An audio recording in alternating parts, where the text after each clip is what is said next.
Equivalence relation, कोई भी relation जब क्या रिफ्लेक्सिव,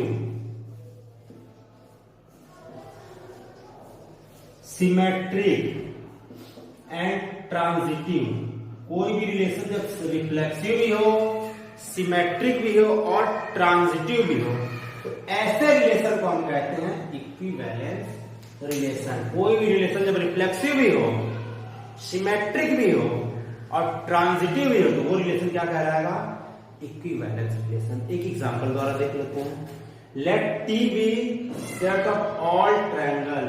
टी क्या एक ट्रायंगल का सेट है जो किसी प्लेन पे है, with R relation in T, और क्या आर एक रिलेशन है टी से, given by R T1 T2 such that T1 is congruent to T2। कैसा रिलेशन है कि दो ट्रायंगल अगर T1 और T2 आपस में कॉन्ग्रुएंट है, तो हमको दिखाना आर इक्विवेलेंस है कि नहीं। तो सबसे पहले हम रिफ्लेक्सिव देखते हैं। हम ले रहे हैं T1 T1,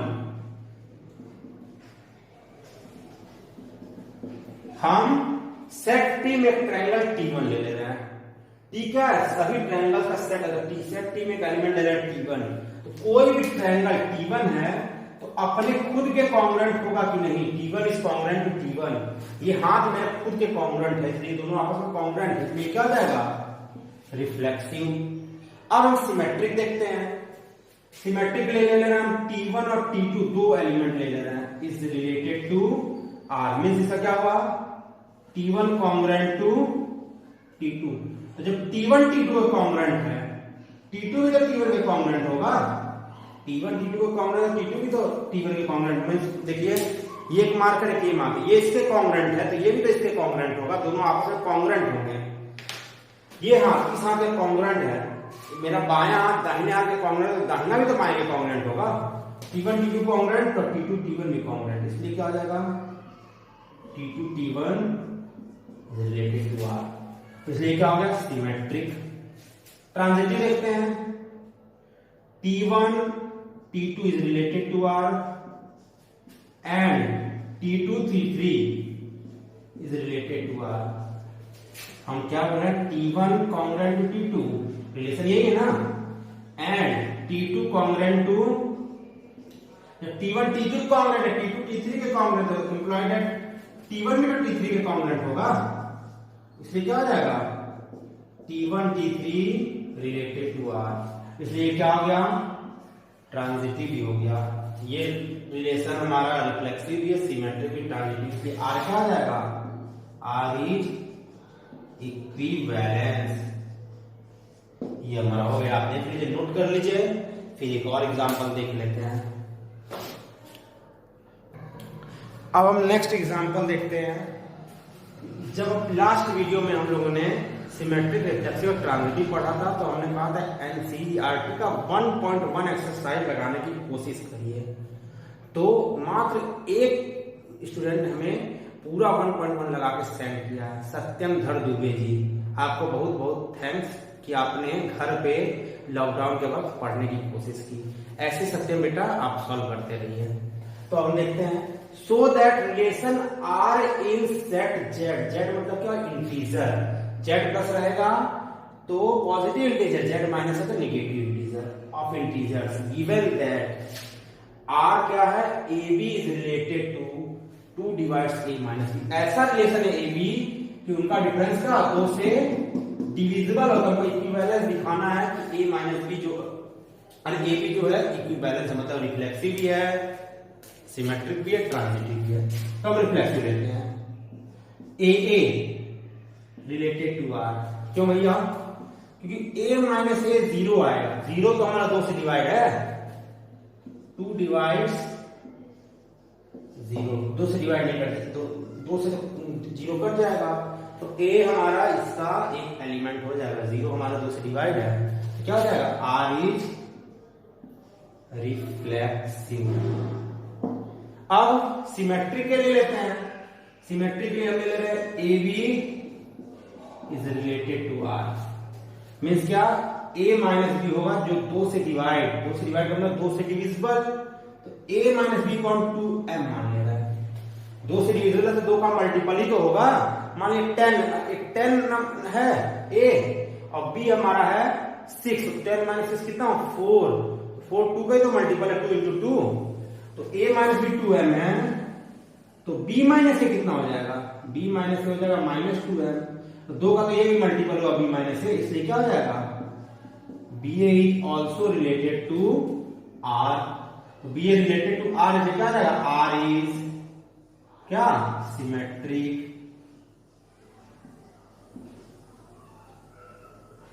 यहाँ पे जगह स्पेस कम है, हम यहाँ लिख रहे हैं r is symmetric sorry reflexive भी है सिमेट्रिक भी हो गया, स्पेस इतना ही बचा है ना। तो हम क्या कहें a है तो 0 डिवाइड है, फिर a माइनस बी अगर 2m है तो b माइनस ए तो -2m होगा, ये भी तो 2 का मल्टीपल है, इसलिए ba भी हमारा इसका एक हमारा हो गया ट्रांजिटिव। देखते हैं ab मान लिए is related to r and bc also related to r, means क्या हुआ कि a माइनस बी को मान ले रहे 2m और b माइनस सी को मान लेते हैं 2m। हम क्या किए a b related to r, तो क्या है कि 2 डिविजन a माइनस बी, तो a माइनस बी 2m के बराबर, bc भी रिलेटेड टू r तो b माइनस 2n के बराबर, दोनों इक्वेशन को ऐड करो, a minus B plus b minus C तो कितना जाएगा 2m माइनस 2n, b से b कट गया तो a माइनस सी कितना गया 2m माइनस n, तो a माइनस सी भी 2 का मल्टीपल है, मतलब 2 से डिविजिबल है।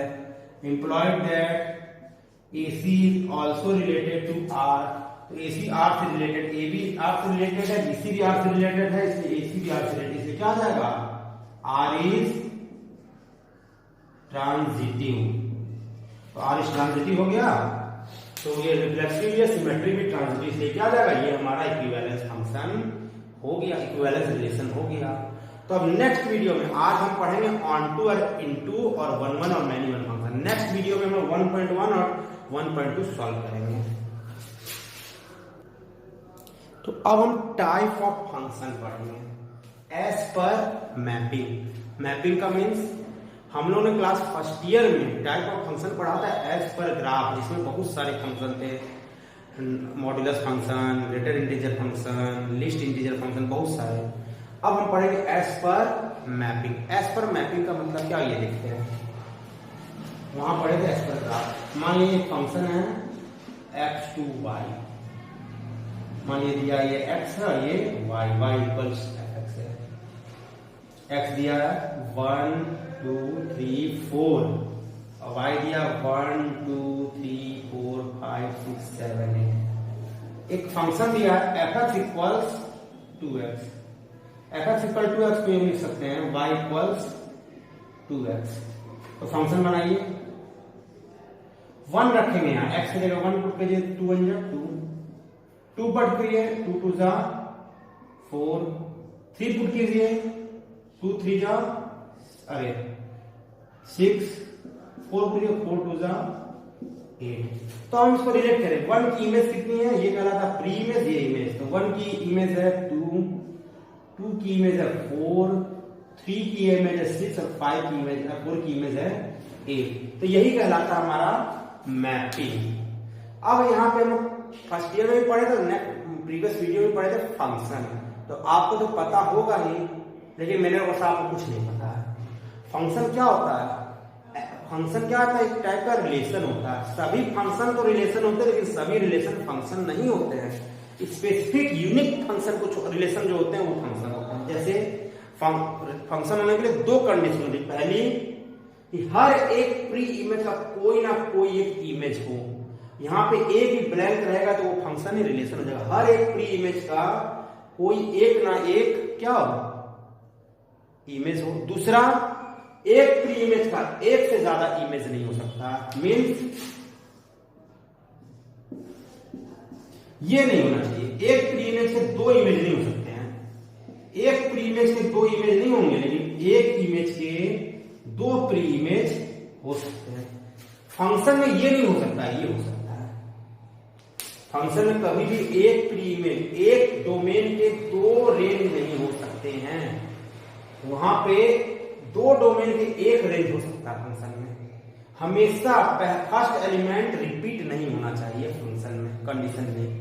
अब हम मैपिंग पढ़ लिए हमने, ये होता है हमारा मैपिंग। तो मैपिंग के आधार पे हम टाइप्स के फंक्शन देखेंगे। सबसे पहले one one function. One one function को हम इंजेक्टिव फंक्शन भी कहते हैं। वन वन का मतलब क्या? एक प्री इमेज का एक इमेज, एक प्री इमेज का एक इमेज, मतलब एक इमेज का एक ही प्री इमेज होगा तो वन वन फंक्शन कहलाएगा। जैसे 1 2 3 4 ABCD, इसका एक से रिलेशन हो, इसका एक से रिलेशन, खाली एक ही से रिलेशन हो, सब फंक्शन एक ही से रिलेटेड हो, और सब फर्स्ट फंक्शन के फर्स्ट सेट के सभी एलिमेंट सेकंड फंक्शन के सेकंड सेट के सभी एलिमेंट्स एक ही एक से रिलेटेड हो। देखिए ए का प्री इमेज 3, बी का प्री इमेज 1, सी का प्री इमेज 2, डी का प्री इमेज 4। तो जितने भी y हैं सब के एक ही एक प्री इमेज हो तो क्या कहलाता है? One one function. क्या लिखें? इसका क्या मतलब है? Every element in domain has one and only one image in को डोमेन, कि हर डोमेन का एक ही को डोमेन हो। और इसको मैथमेटिकल तरीके से क्या लिखेंगे? हम क्या करते हैं, मैथमेटिकल तरीके में मान लेते हैं कि x में दो हमारे हैं और every x1 x2 related to x। मान लेते हैं x फंक्शन में x1 x2 दो डिस्टिंक्ट क्या है, हमारे पास दो डिस्टिंक्ट एलिमेंट हैं। फिर क्या करते हैं? इफ fx1 बराबर fx2, और मान लेंगे कि fx1 और fx2 जो कोडोमेन है, जो हमारा इमेज है वो आपस में इक्वल है। तो अगर x1 x2 भी इक्वल आ जाएगा तो ये हमारा वन वन फंक्शन होगा। हम क्या करेंगे कि दो डिस्टिंक्ट एलिमेंट ले लेते हैं इसमें। मान लिए ये कॉन्ट्रडिक्शन मेथड है, विरोधाभास। इसमें x1 x2 दो डिस्टिंक्ट एलिमेंट मान लिया, इसमें fx1 और fx2 है कि x1 का इमेज fx1 है और x2 का इमेज fx2 है। अगर ये दोनों आपस में इक्वल हैं, मान लीजिए ये दोनों आपस में क्या है?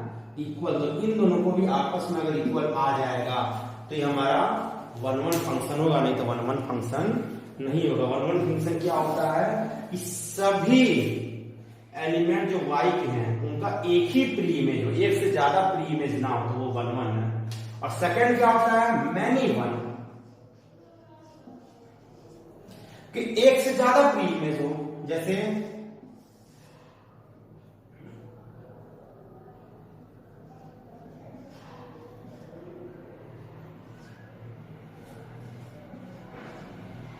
हम बोल रहे हैं function f(x) equals x², function है y इक्वल्स x², तो x² -1 का स्क्वायर भी 1 होगा, 1 का स्क्वायर भी 1 होगा, 0 का स्क्वायर 0, -2 का स्क्वायर भी 4 होगा, 2 का स्क्वायर भी 4 होगा।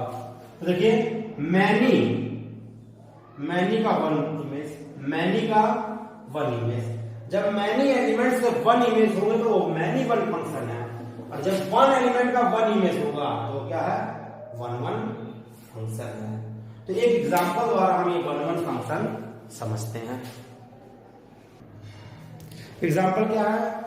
f is related to r star related to r star. Means क्या हुआ? x हमारा r स्टार है, y भी हमारा r स्टार है। r स्टार का मींस होता है कि रियल नंबर -0, रियल नंबर में से 0 निकाल दिया जाए तो वो होता है हमारा r स्टार।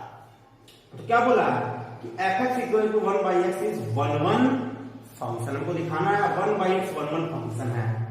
तो हमने क्या बोला? कॉन्ट्रडिक्शन मेथड से हम सॉल्व करते हैं। हम लेते हैं, सबसे पहले मानते हैं let x1 x2 is related to r। मान लेते हैं x1 और x2 क्या है? r से रिलेटेड है, मतलब r स्टार, यानी r स्टार से रिलेटेड है। r स्टार में बनाना नहीं आता है। हो गया।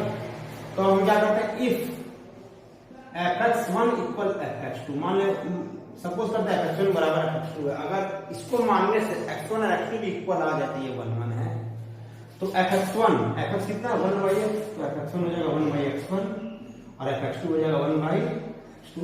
क्रॉस मल्टीप्लिकेशन करिए, क्या आ जाएगा, x1 इक्वल x2। देखिए fx1 fx2 के इक्वल था, तो x1 भी x2 के इक्वल हो गया, इसलिए क्या आ जाएगा, सो क्या आ जाएगा, ये हमारा 1 1 फंक्शन हो जाएगा।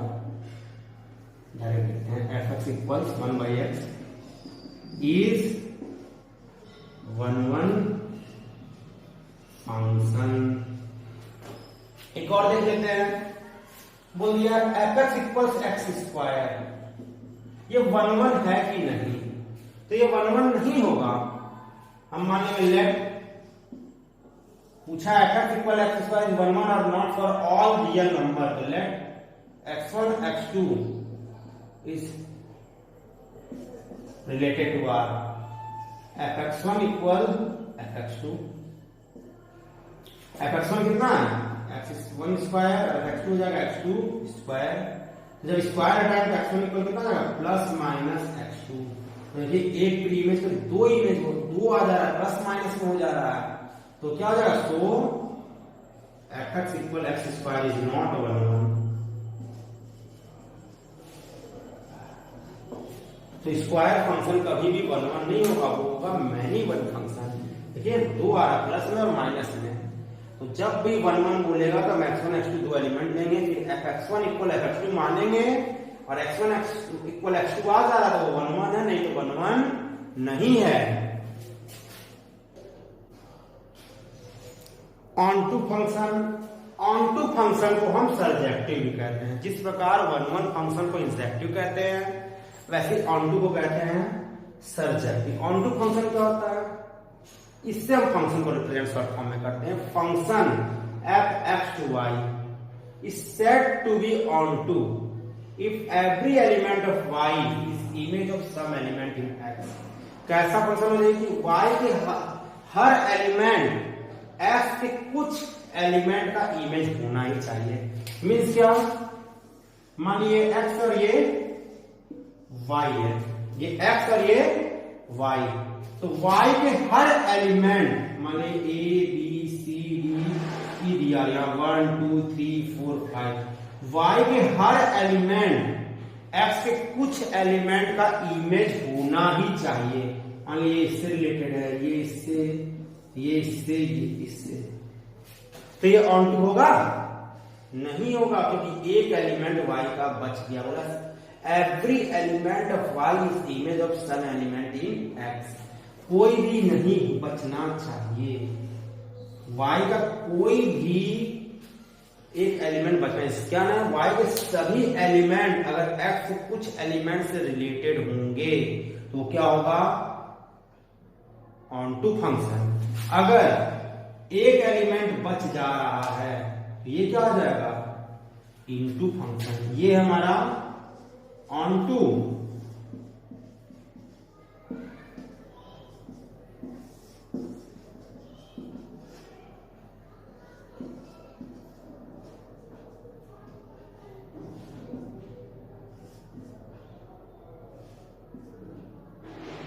ये हमारा है ये है इनटू। तो y में कुछ एलिमेंट अगर मैपिंग नहीं हो पा रहे हैं, कुछ एलिमेंट किसी के भी इमेज नहीं है, तो वो होगा इनटू फंक्शन। और y के सभी एलिमेंट्स का मैपिंग हो जा रहा है, y के हर एलिमेंट x के कुछ एलिमेंट्स के इमेज है, तो वो क्या है, ऑन टू फंक्शन। अब ये आपको दिख रहा 1 1 भी है, ये 1 1 भी तो है कि हर एक एलिमेंट का एक इमेज, तो ये 1 1 भी है। और सभी एलिमेंट्स का क्या है, सभी एलिमेंट्स किसी ना किसी एलिमेंट्स के इमेज है, तो ये ऑन टू भी है। तो हम मिला के देखेंगे, ये 1 1 और ऑन टू भी हो गया, 1 1 ऑन टू फंक्शन। 1 1 और ऑन टू फंक्शन को कहते हैं बाइजेक्टिव। तो हमारे एग्जाम में बाइजेक्टिव फंक्शन ही पूछता है। 1 1 और ऑन टू मिला के आया तो 1 1 ऑन टू फंक्शन, 1 1 और इनटू आया तो 1 1 इनटू फंक्शन, मैनी वन और ऑन टू हुआ तो many one onto function, many one और इनटू भी हुआ तो मैनी वन इनटू फंक्शन। तो हमने क्या कहा, y के हर एलिमेंट किसी ना किसी एलिमेंट का इमेज हो, y में एक भी एलिमेंट खाली ना जाए तो वो क्या है, ऑन टू फंक्शन। और y के कुछ एलिमेंट किसी के भी इमेज ना हो तो वो क्या हो जाएगा, इनटू फंक्शन। तो अब इसको मैथमेटिकल तरीके से कैसे सॉल्व करते हैं ये देखते हैं।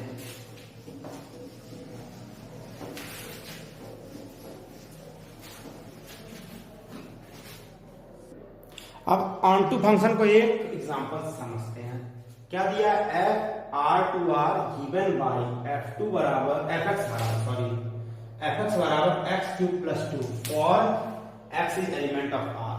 तो इसको प्रोसीजर कैसे ऑन टू फंक्शन का वो देखते हैं। सबसे पहले तो एक function f A to B, मतलब आर टू आर है तो हम ए टू बी लिखते हैं। क्या करेंगे, choose an arbitrary element y in B, y में एक बी में एक एलिमेंट वाई मान लेंगे, आर्बिट्री एलिमेंट। फिर f x equals y suppose कर लेंगे, जो फंक्शन है उसको वाई के इक्वल्स कर लेंगे। फिर क्या करेंगे, solve f x equals y for x, x के लिए सॉल्व करेंगे और x की वैल्यू y के टर्म्स में निकालेंगे, x in term of y। ऐसा मतलब x बराबर जी वाई, एक फंक्शन जी वाई के फॉर्म में आ जाए। लास्ट स्टेप, अब यही कंडीशन अगर यहां पे भी फॉलो हो रहा है, r टू r आ गया ये फंक्शन, तो वो ऑन टू है, नहीं तो वो ऑन टू नहीं है। तो इस क्वेश्चन को हम सॉल्व करके देखते हैं। क्या दिया, f r to r given by f x equal x cube plus two. तो सबसे पहले हम क्या करेंगे, y is element of r मानेंगे, y जो r का एक एलिमेंट है। फिर f x equals y, f x equals y माने एफ एक्स की वैल्यू कितनी है, x cube plus to.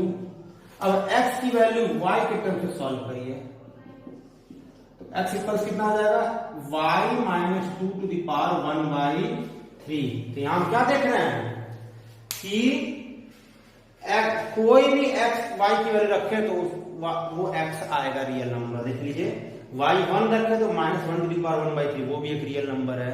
y to रखो तो कुछ भी रखे तो रियल नंबर आएगा। हम क्या देखते हैं, for all y is related to r there is x in r, कि हर y is related to r में एक x है जो r से रिलेटेड है। सो क्या हो जाएगा, f x is on to.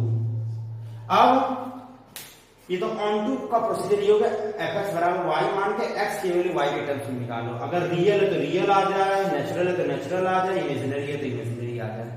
अगर कोई भी फंक्शन में बाइजेक्टिव बोला करने, तब कैसे करेंगे वो देखते हैं। बाइजेक्टिव के लिए हम क्या करेंगे, वन वन और ऑन टू दोनों प्रूव करेंगे। अब इसको वन वन भी करना है तो क्या करेंगे, मानेंगे late x1 x2 is related to r, फिर if fx1 equals fx2, तो fx1 कितना आ जाएगा, x1 का क्यूब प्लस टू और x2 का क्यूब प्लस टू, टू से टू कट गया, x1 cube equals x2 cube, तो x1 बराबर कितना हो गया, x2। तो fx1 बराबर fx2, इसलिए x1 बराबर भी x2 हो गया। सो fx इज 1 1, fx 1 1 भी है और ऑन टू भी है, इसलिए क्या हो जाएगा, फंक्शन इज बाइजेक्टिव। तो फंक्शन हमारा बाइजेक्टिव हो गया। एक और एग्जांपल देख लेते हैं। इसी क्वेश्चन में हम एक्स क्यूब का जगह एक्स स्क्वायर कर देते हैं। फिर मानते हैं y is element of r, तो एफ एक्स बराबर y कितना, x square plus two is equal to y, x square कितना हो गया, y माइनस टू। तो x इक्वल्स रूट में y minus two, x equals root में y माइनस टू। अब देखिए y इक्वल्स वन रखे तो y तो रियल नंबर है, लेकिन x कितना जा रहा है, रूट में माइनस वन, रूट में माइनस नहीं आ रहा है, वो क्या जा रहा है, इमेजिनरी नंबर हो जा रहा है। y जीरो रखो तो रियल नंबर है, लेकिन रूट में माइनस टू क्या जा रहा है, इमेजिनरी। तो r टू r फंक्शन नहीं बन रहा है। तो y equals one, then x is not element of r, so fx is not onto। तो ये r टू r फंक्शन नहीं हो रहा था, इसलिए ये onto नहीं है। अब हम 4 फंक्शन पढ़ लिए, 1 1, मैनी 1, ऑन टू और इनटू। आप एनसीईआरटी के 1.2 एक्सरसाइज सॉल्व करिए। नेक्स्ट वीडियो में हम लोग एनसीईआरटी का 1.1 और 1.2 एक्सरसाइज सॉल्व करेंगे और फिर उसके आगे पढ़ेंगे। धन्यवाद।